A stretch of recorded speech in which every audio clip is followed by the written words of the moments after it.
नमस्कार, मैं रिया अंसारी और आप देख रहे हैं अपना भरोसेमंद जनता टीवी 24 न्यूज। आइए अब नजर डालते हैं इस खास खबर पर।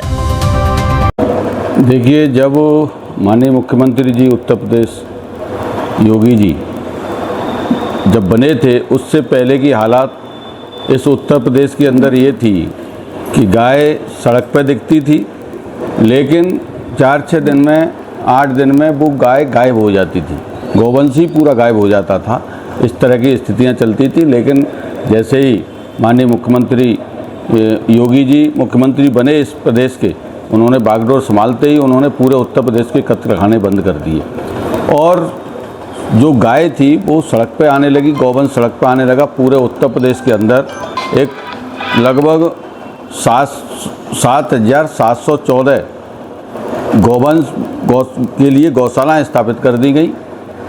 30 रुपये पहले सरकार देती थी, उस 30 रुपये की जगह 50 रुपये उनके खाने के लिए कर दिया गया। तो ये पहली आदरणीय मुख्यमंत्री जो हमारे यशस्वी मुख्यमंत्री हैं, गौभक्त हैं, उन्होंने पहला काम ये किया था कि उत्तर प्रदेश के अंदर गाय हमारी बचनी चाहिए, कहीं कत्लखाने में नहीं जानी चाहिए।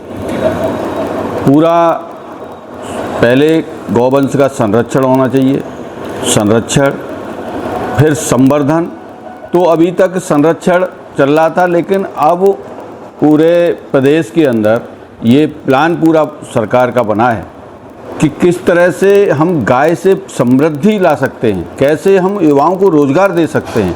क्योंकि ये गाय, जिसको गावो विश्वस मातरा कहा गया है, सर्वदेवमयी गौमाता कहा गया है, जिसके दूध में स्वर्ण है और उससे 3 गुना स्वर्ण जो उसके गौमूत्र में है, और उससे भी 6 गुना ज़्यादा है, गौमूत्र से भी 6 गुना ज़्यादा है वो उसके गोबर में स्वर्ण है।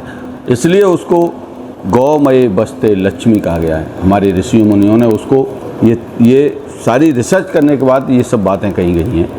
तो आज जो प्रदेश के अंदर बीमारियां फैल रही हैं, पूरे दुनिया के अंदर कोई कैंसर जैसे असाध्य रोग का इलाज नहीं बना है, लेकिन गौ माता के जो गौमूत्र है, जिसमें स्वर्ण है, दूध से भी ज़्यादा 3 गुना स्वर्ण है, ऐसा जो गौमूत्र है वो कैंसर जैसे असाध्य रोग को पास में नहीं भटकने देता है, अन्य बीमारियों को बैलेंस कर देता है, वात पित्त कफ को बैलेंस कर देता है। और इतना गुड़ी होने के बावजूद आज हमारी गौ माता का जो मूत्र है वो सड़कों पर बह रहा है, उसकी कोई व्यवस्था नहीं है। लेकिन जो उसका गोबर और गौमूत्र का प्रबंधन सरकार ने करना शुरू किया है। उसके लिए गौशालाएं बनी हैं, गौशालाओं में बायोगैस लगेंगे। बायोगैस के माध्यम से कई जगह उनको गांव से जोड़ा जाएगा और वो गैस गांव को सीधी किसानों को दी जाएगी। साथ में छोटे छोटे उत्तर प्रदेश के अंदर 1 लाख बायोगैस अभी शासन से उसकी स्वीकृति हो चुकी है।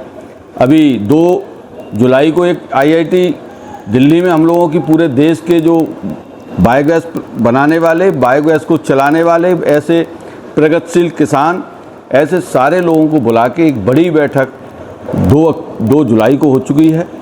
14 जुलाई माने परसों, माने 14 जुलाई को पुनः एक बैठक दिल्ली में IIT में होने जा रही है, जिसमें ये फाइनल हो जाएगा कौन कौन सी कंपनियां उत्तर प्रदेश के अंदर 1 लाख बायोगैस पर काम करेंगी।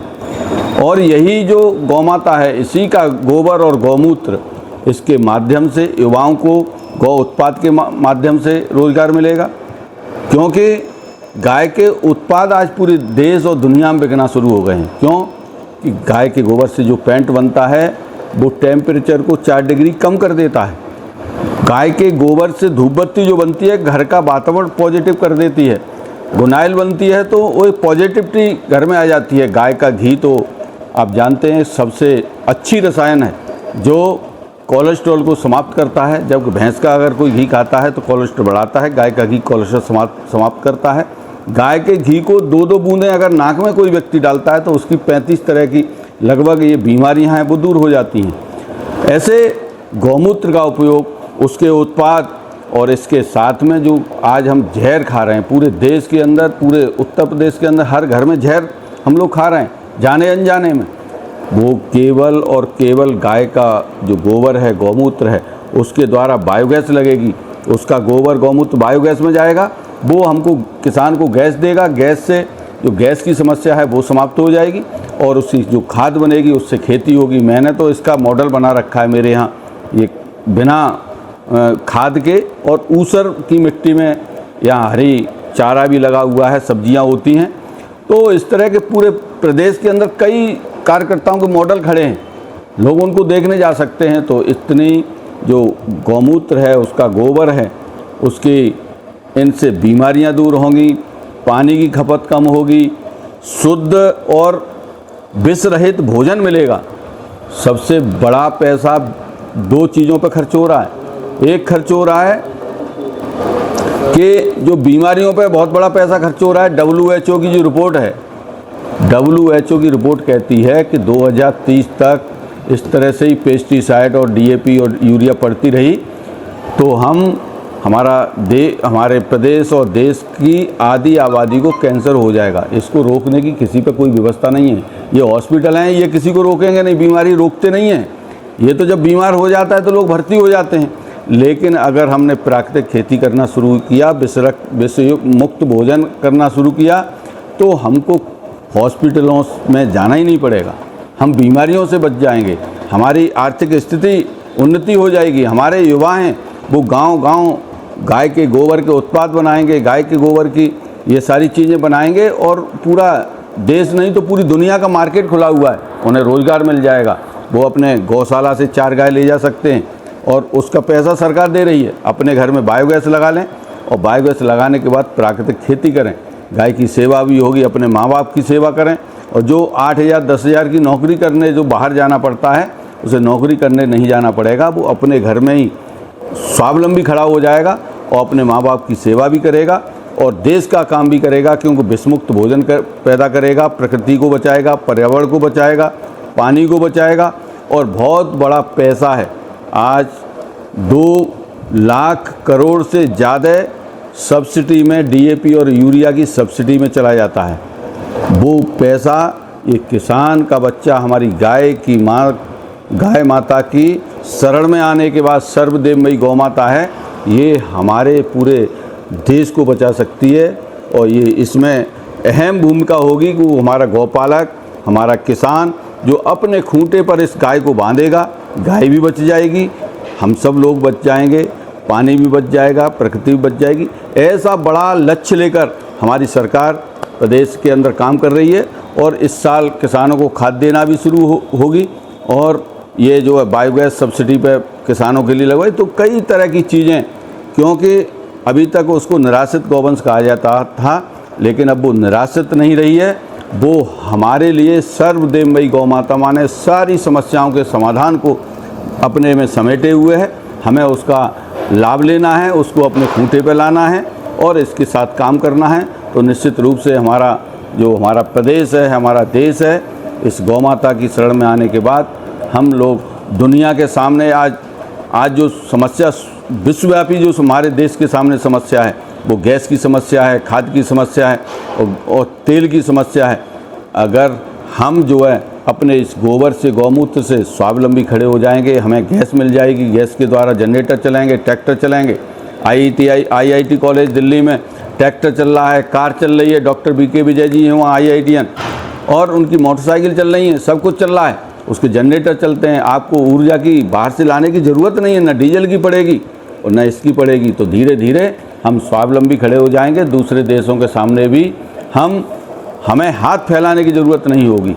तो ऐसी योजनाएं लेकर हमारी सरकार काम कर रही है। और कुछ आप पूछना चाहते हैं तो पूछ सकते हैं। आप फिरोज़ाबाद से हैं, जनपद आपका फिरोज़ाबाद है, और फिरोज़ाबाद में जब हमने ग्राउंड ज़ीरो पर ये जांच की तो जितनी भी गौशालाएं हैं, उन गौशालाओं की स्थितियों को जब हमने देखा तो बहुत ही दुरुस्त हैं। वहाँ के जो केयर टेकर हैं वो लापरवाह हैं कई प्रकार से। जब हम लोगों ने देखा तो गायों को दिन प्रतिदिन चारा नहीं मिल पा रहा है, उनकी हालत गंभीर है, या उपचार चाहिए तो समुचित उपचार नहीं मिल पा रहा है। तो ऐसे में अन्य जनपदों की क्या स्थिति है और आपके गृह जनपद की क्या स्थिति है? आखिर क्यों बदलाव नहीं हो पा रहा और बदलाव कब तक होगा? अभी आप गौशालाओं में जाएंगे, जो स्थितियां हुआ करती थी वो आज नहीं है, उनमें परिवर्तन हुआ है। दूसरा, जो हमने नौजवानों, हमारी सरकार ने पूरे उत्तर प्रदेश के अंदर नौजवानों को, संतों को, स्वयं सहायता समूह को आह्वान किया है कि ये सारी गौशालाएँ जो प्रधान और सचिव चलाते थे, हम सारी गौशालाएँ समाज को अच्छा समाज के नौजवान खड़े हों, अपने टीम बनाएं, अपने स्वयं सहायता समूह हों, कोई स्वयं सेवी संस्था हैं, वो गौशालाएँ लें। वो सरकार उनको दे रही है। अब केवल शिकायतें करने से काम नहीं चलेगा, बल्कि उस पर काम करने से काम चलेगा।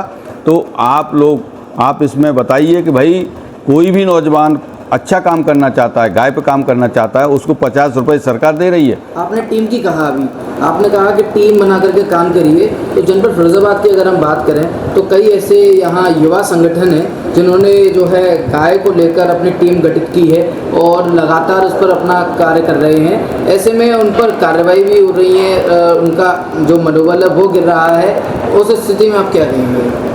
हम उनसे कहते हैं कि वो 1 गौशाला 2 गौशाला पे काम करें, उन गौशालाओं को मॉडल बनाएं, वहाँ गाय के उत्पाद तैयार करें, वहाँ खाद बनाएं, वहाँ गुनाइल बनाएं, वहाँ पेंट बनाएं, उससे लेके एक मॉडल प्रदर्शित करें कि हम प्रदेश के अंदर हम इस गौशाला से इतना ये काम कर सकते हैं। जब इस तरह के काम होंगे, उसकी खाद बिकेगी, नौजवान हमारा उससे रोज़गार भी उसको प्राप्त कर लेगा। तो और भी नौजवान हैं वो केवल सड़कों पर घूमेंगे नहीं।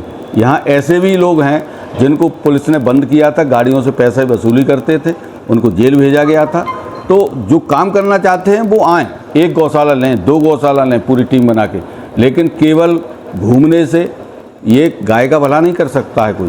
तो हम तो सबसे कहते हैं कि आप अपनी टीम के साथ में एक रजिस्ट्रेशन कराइए या किसी संस्था से के साथ जुड़िए, 1 गौशाला अपने उसमें ले लीजिए, और जो सरकार पैसा दे रही है समाज को जोड़िए वहाँ, और समाज को जोड़ने के साथ में वहाँ प्राकृतिक खेती करवाइए, आसपास के 100 किसानों को जोड़ लीजिए, उनको आप खाद दीजिए, वो आपको हरा चारा भी देंगे। ऐसे सहयोग से, समाज के सहयोग से अच्छी गौशालाएँ होंगी। केवल हम गाय को नेतागिरी का एक पॉइंट बना के हम ये काम नहीं हो गाय, क्योंकि गाय नेतागिरी का विषय नहीं है, गाय श्रद्धा का विषय है, गाय सेवा का विषय है। हम सब लोग मिलकर सेवा करें, हम सब लोग मिलकर जो जहाँ हम हैं, हम जिस गांव में रहते हैं, हम वहाँ की टीम बनाकर उस गौशाला को अपने साथ अपने उसमें ले लें और उस पर काम करें, उसका सहयोग करें, वहाँ पर हरा चारा उगाएं। हमने हरा चारा नीति हमारी सरकार ने पूरे उत्तर प्रदेश के अंदर लागू की है। तो हरे चारे में किसान जो गेहूं और आलू में जो कमाता है उससे ज़्यादा हरे चारे में कमा सकता है, अभी मौका है उसे। तो हरा चारे पे काम करें, अपने इस तरह के गाय को उसके साथ जुड़कर काम करें, न कि नेतागिरी करने से गाय का भला नहीं होने वाला है। इसलिए सबको आह्वान करते हैं, उन नौजवानों को आह्वान करते हैं वो कहीं अपने नज़दीक में 1 गौशाला ले लें और उस पर काम करें, उसको मॉडल बनाएं, और उत्तर प्रदेश सरकार उनको सम्मानित करेगी। सरकार के 50 रुपये की आप बात कर रहे थे, सरकार 50 रुपये मुहैया कराएगी, कैसे कराएगी, किसको कराएगी? वो सीधा जो संस्था होती है, संस्था के खाते में उसका पैसा जाता है, वो अपने हिसाब से उसको खर्च करते हैं। ऐसे कई गौशालाएं इस फिरोजाबाद जनपद में दे दी गई हैं। पूरे उत्तर प्रदेश के अंदर 500 गौशालाएं दे दी गई हैं, प्रोसेस चल रहा है। 700-800 गौशालाओं के लिए, बड़ी बड़ी गौशालाओं के लिए वहाँ पर लखनऊ उसके निदेशालय में फॉर्म मंगाए जाते हैं। तो ऐसे लगातार ये क्रम चल रहा है। जो लोग लेना चाह रहे हैं वो फॉर्म अप्लाई करते हैं, फिर उनको गौशाला दी जाती है, गौशाला हैंडओवर होती है, हैंडओवर के बाद में उसके खाते में सीधा पैसा उसके खाते में आता है। ऐसे अपने फिरोजाबाद में सांती गौशाला है, नारकी गौशाला है, अपने उसाइनी गौशाला है, टूंडला की मदावली गौशाला है। ऐसे बड़ी बड़ी गौशालाएँ इस समाज सेवी संस्थाओं को दी जा चुकी हैं और भी लगातार ये क्रम जारी है। आप लोग भी आइए और एक एक गौशाला लेके काम करिए। सरकार आपका सहयोग करेगी, आपका समर्थन करेगी, और हम गाय का भला नहीं कर रहे हैं बल्कि अपना भला करेंगे, अपने समाज का भला करेंगे, अपने देश का भला करेंगे। ऐसे गाय के साथ जुड़िए। धन्यवाद। वर्ष 1999 से गौ सेवा आयोग का गठन हुआ था, तब से लेकर अब तक गाय को राष्ट्र गौ माता घोषित करने के लिए लगातार सरकारें आई, प्रयास करती रही। वर्तमान सरकार भी दावे कर रही है, तो इस पर अपना अंतिम वक्तव्य। देखिए, हमारे ऋषियों मुनियों ने गावो विश्वस्य मातृ उसको कहा गया है। गाय विश्व की माता है। क्यों? वो गाय हमारी आज से नहीं है। 14 रत्नों में से गाय हमारी निकली थी उसमें से और संत ऋषियों मुनियों को दी गई थी। वहाँ से सतयुग, त्रेता, द्वापर और आज कलयुग में भी वो गौ माता हमारे सामने विद्यमान है। तो इसलिए इस पे बहुत ज़्यादा जाने की ज़रूरत नहीं है, बल्कि इस पे जाने की ज़रूरत है कि गाय का गोबर, गाय का गौमूत्र, गाय की नस्ल सुधार, क्योंकि नस्ल सुधार होगा तो वही गाय जो 5 किलो दूध दे रही है वो 10 किलो देगी, वो 15 किलो दूध देगी, क्योंकि हमारा पूरे प्रदेश के अंदर जाना होता है, देश के अंदर जाना हो रहा है। और मेरे पास भी खुद की जो गाय हैं वो 6-7 किलो जो दूध देती थी, उसकी बेटी और उसकी नातनी आज 12-13 किलो दूध दे रही है। तो एक तरफ नस्ल सुधार करने की ज़रूरत है, एक तरफ उसके गोबर गौमूत्र से बीमारियां दूर करने की ज़रूरत है। गोबर और गौमूत्र से मिला के ये जो खेती वाला विषय है, जब हमारे लिए गाय के सारे गौमूत्र, गोबर, सारी चीज़ें उपयोगी जब हो जाएंगी तो गाय नहीं बचेगी बल्कि गौवंश बचेगा। अभी तक हम गाय बचेगी तो देश बचेगा कहते हैं, बल्कि गाय नहीं बचेगी, पूरा गौवंश, क्योंकि जो गोबर और गौमूत्र हमारे नंदी पर भी है। तो ये सारा विषय जब हम समाज को जागृत कर लेंगे तो निश्चित रूप से हमारी माता राष्ट्रमाता नहीं, वो गाय वो विश्वस्त माता है, विश्व की माता है, सबके लिए है। धन्यवाद।